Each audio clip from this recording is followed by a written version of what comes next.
नमस्कार दोस्तों, मैं दिव्यांशी गुड़ एक बार फिर हाजिर हूँ एसबीटी न्यूज की खास खबरों के साथ। पेश है आज 9 मई 2024 गुरुवार शाम 7:15 बजे राजस्थान की बड़ी खबरें।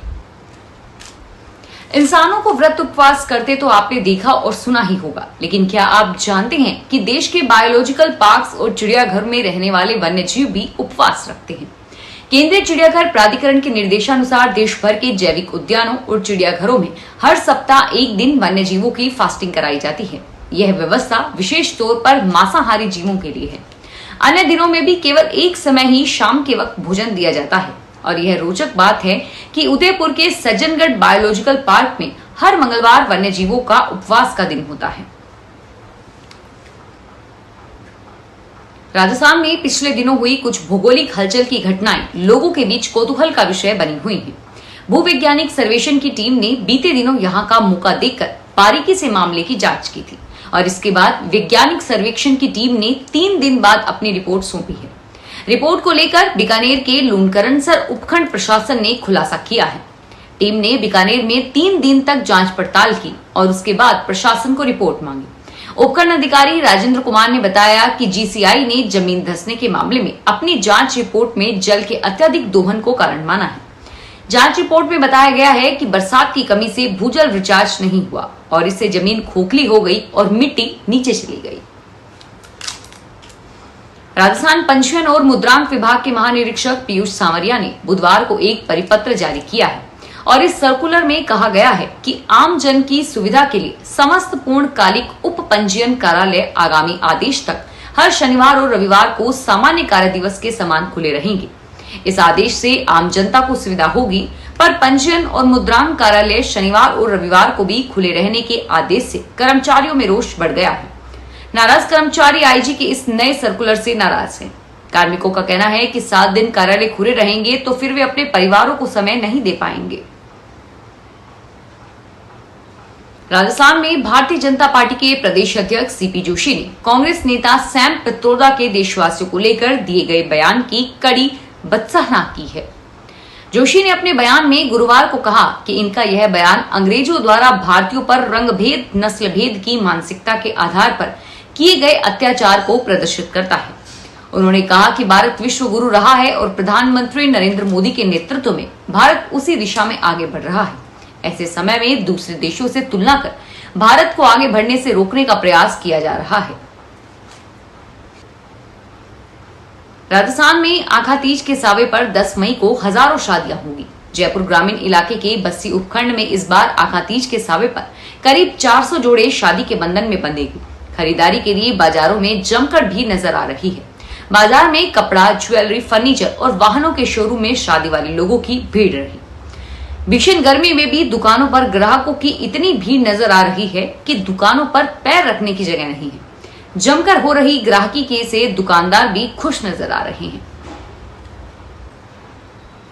जयपुर में लॉरेंस गैंग के खिलाफ दिल्ली पुलिस स्पेशल सेल की बड़ी कार्रवाई की गई है। पुलिस की कार्रवाई में अलग अलग राज्यों में गैंग से जुड़े 9 बदमाश गिरफ्तार किए गए हैं, जिसमें शामिल जयपुर के चित्रकूट से भी एक युवक को गिरफ्तार किया गया है।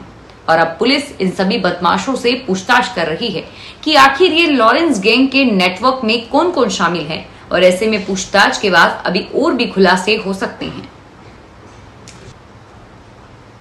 एक तरफ जहां पूरे देश में भीषण गर्मी का दौर चल रहा है, तो वहीं दूसरी तरफ राजस्थान गर्मी का तंदूर बना हुआ है।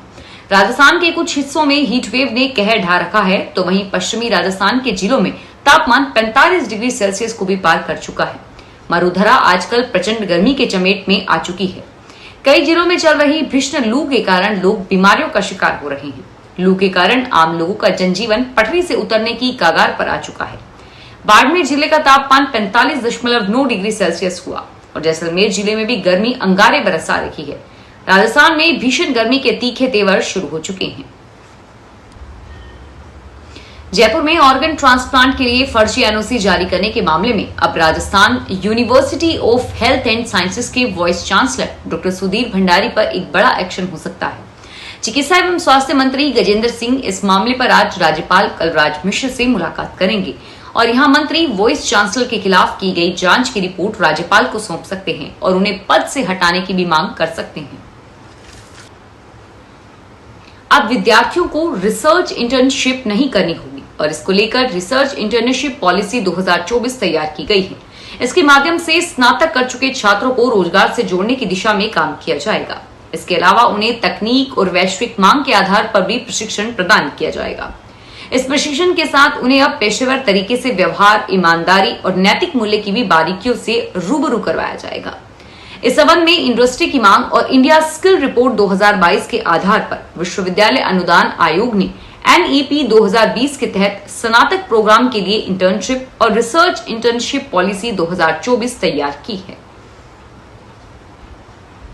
डूंगरपुर जिले में भीषण गर्मी के मौसम में गांव और ढानी से लेकर शहरों तक पानी की किल्लत चल रही है और वहीं डूंगरपुर मेडिकल कॉलेज का जिला अस्पताल भी इस समस्या से अछूता नहीं है। डूंगरपुर के जिला अस्पताल में पानी की सप्लाई के लिए खोदे गए सभी बोरवेल सूख चुके हैं और वहीं पानी की कमी को पूरा करने के लिए अस्पताल प्रशासन भी टैंकर का सहारा ले रहा है। रोजाना करीब 5 से 7 टैंकर पानी खरीदकर अस्पताल में पानी की कमी को पूरा किया जा रहा है। राजस्थान सरकार के Mahatma Gandhi English medium school का रिव्यू करने के फैसले को लेकर कांग्रेस प्रदेशाध्यक्ष गोविंद सिंह डोटासरा ने सरकार के खिलाफ मोर्चा खोला है। उन्होंने कहा कि प्राइवेट स्कूल के साथ मिलकर बीजेपी सरकार इंग्लिश मीडियम स्कूल को बंद करने की तैयारी कर रही है, लेकिन सरकार के फैसले को कांग्रेस पार्टी किसी भी कीमत पर लागू नहीं होने देगी। कांग्रेस अध्यक्ष ने कहा कि बीजेपी के नेता अपने बच्चों को विदेश और अच्छे कॉन्वेंट स्कूल में पढ़ने भेजते हैं, लेकिन जब गरीब का बच्चा सरकारी इंग्लिश मीडियम स्कूल में पढ़ रखा और अपना भविष्य बनाना चाहता है तो ये लोग उसको कागला, कमेडी और बांद्रा बनाना चाहते हैं, लेकिन कांग्रेस उन्हें ऐसा कभी नहीं करने देगी। जयपुर में हेरिटेज नगर निगम का बुधवार को पोलो विक्टी क्षेत्र में पीला पंजा चला और यहां 3 होटल संचालकों ने करीब 1000 वर्ग गज सरकारी जमीन पर अवैध रूप से कब्जा कर रखा था। इस जमीन की बाजार में 30 करोड़ से अधिक की कीमत बताई जा रही है। सुबह 7 बजे पहुंचकर निगम ने कार्यवाही शुरू कर दी। पहले पेड़ पौधों को हटाया और उसके बाद दीवार को ध्वस्त कर दिया। करीब 2 घंटे की कार्यवाही में निगम ने सरकारी जमीन को अतिक्रमण से मुक्त करवाकर निगम संपत्ति के बोर्ड को लगा दिया। दिल्ली हाईकोर्ट ने राष्ट्रीय राजधानी में मिलावटी दूध के वितरण पर कड़ी नाराजगी जताते हुए कहा कि इसे रोकने में जिम्मेदार विभाग सफल नहीं हो रहे हैं। कोर्ट ने दिल्ली सरकार, MCD, दिल्ली पुलिस और FSCI से कहा है कि आप लोगों को एक दूसरे को कोसने के बजाय अपनी जिम्मेदारियों को ईमानदारी से निभाने की जरूरत है। दिल्ली हाईकोर्ट के कार्यवाहक मुख्य न्यायाधीश मनमोहन और जस्टिस मनप्रीत प्रीतम सिंह अरोड़ा की डिवीजन बेंच ने कहा कि राष्ट्रीय राजधानी में संचालित डेयरियां न तो गाइडलाइन का पालन कर रही हैं और न ही साफ सफाई पर ध्यान दे रही हैं। सवाई माधोपुर में सरकारी विद्यालय परिसर में कार से स्टंट का वीडियो वायरल हो रहा है और इसमें कुछ लड़के जान जोखिम में डालकर घुमा फिराकर धूल उड़ा रहे हैं।